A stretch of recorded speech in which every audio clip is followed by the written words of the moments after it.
ବାଲେଶ୍ୱର ଜିଲ୍ଲାର ସୋର ବ୍ଲକର ବିବେକାନନ୍ଦ ଶିକ୍ଷାକେନ୍ଦ୍ର ମହୋମୁହାଣ ସ୍କୁଲ ଆଜି ଉତ୍ସବ ମୁଖର।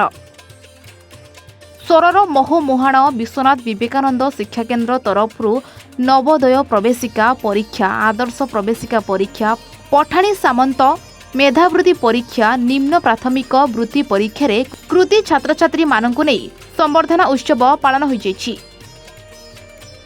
ମିଠା ଖୁଆଇ ଫୁଲତୋଡ଼ା ଦେଇ ବିଦ୍ୟାଳୟର ପ୍ରଧାନ ଶିକ୍ଷକ ଏବଂ ଅଭିଭାବକ ମାନଙ୍କ ଦ୍ୱାରା ଛାତ୍ରଛାତ୍ରୀମାନଙ୍କର ପରିଶ୍ରମ ଆଜି ସଫଳ ହୋଇଛି ବୋଲି ପିଲାମାନଙ୍କ ଉଜ୍ଜଳ ଭବିଷ୍ୟତ କାମନା କରିଥିଲେ। ପ୍ରିୟାଂଶୀ ଦାସ ମୋତେ ବହୁତ ଖୁସି ଲାଗିଅଛି। ମୁଁ ଚାହୁଁଛି ଯେମିତିକା ସେମାନେ ବି କଷ୍ଟ କରି ଆଉ ପଢ଼ି ଯେମିତିକା ଆମ ବିଦ୍ୟାଳୟର ଶିକ୍ଷକମାନେ ସମସ୍ତଙ୍କୁ ପଢ଼ାଇଥାନ୍ତି, ସେମାନେ ବି ମୋ ଭଳିଆ ପଢ଼ି ଏହି ନବୋଦୟ ଆଦର୍ଶ ପରୀକ୍ଷାରେ ଉତ୍ତୀର୍ଣ୍ଣ ହୁଅନ୍ତୁ ଆଉ ଅଧିକା ଭଲ ପାଡ଼ି ଜଣେ ବଡ଼ ମଣିଷ ହୁଅନ୍ତୁ। ମୁଁ ସକାଳେ ରାତି ଆଉ ଦ୍ୱିପହରେ ବସିକି ପଢ଼େ।